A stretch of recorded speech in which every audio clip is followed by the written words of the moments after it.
Thank you for joining me. This is going to be the very last part of the enchilada tutorial. So now we're just going to be doing the sauce and the olive. I wanted to show you something really quick after we make the sauce, how you test your sauce. Now here you're going to see I already did some enchilada sauce, and where did my blade go? There it is. Sorry about the delay there.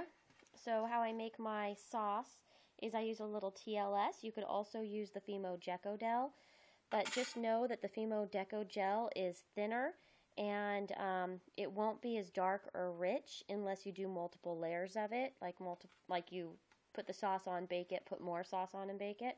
So I just use the TLS. And here, I'm not using the food coloring that I love so much. I'm actually using the pastels. So what I did is I use a rust color. So I throw the rust color in, and I throw the orange color in, and I mix it. Now, I've already done that over here.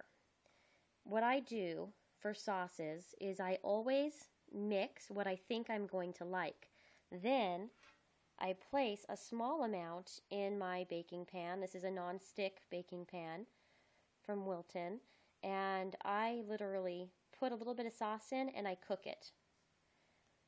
The reason I do that is because if you don't like the color of the sauce after it's baked, if you've baked it on your enchiladas, then you've you've lost all that time, and you'll have enchiladas you don't like. So I've already done that, and I thought that this is a nice color for our enchilada sauce. So all I have to do is add the sauce and make the olive. So because I have more control here, I'm going to take a toothpick and paint the sauce on.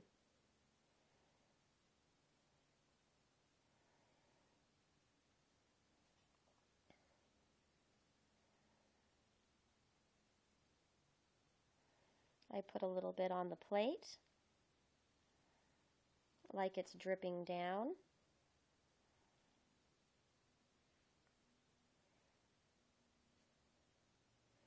You may want a little bit dripping down onto your cheese.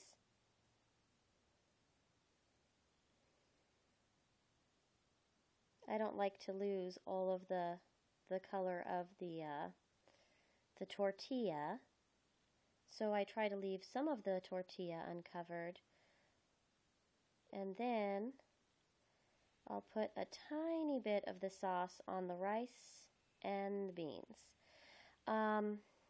The beans is optional. You don't have to. You could keep it that color. Now, if you wanted the beans with the white cheese and the sauce on top, you can always put a little bit of the sauce on top and grate a tiny bit of dried, already cured clay that is an off-white and sprinkle it on there. From here, we make our little olive.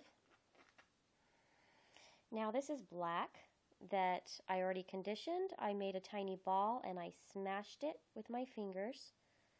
Then I put it on the edge of the safety pin and very carefully I twist. And I slide it up ever so carefully to create the hole. And then I slide it off.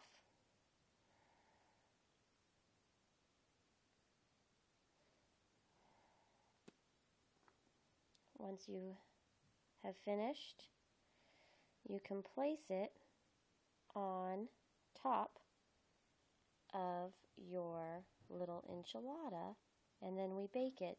We bake for the last time. After you finish baking it for the last time, you get your enchilada. Then I actually varnish the parts that look wet. We varnish the sauce, and I varnish the cheese, and I add a tiny bit of varnish just in a few places over the rice where the red sauce is, just to make it look wet. I leave the beans matte, or I varnish them with a satin or matte glaze. I don't varnish those with a glossy glaze like the sauces. But there you go. Then it is all the way done. After I cook these last little bits, I will go ahead and photograph the new ones that I did in the tutorial and post them as the cover of our tutorials, so you can see. Now, I know that usually you see me use the food coloring with the TLS, and this time I use the pastels.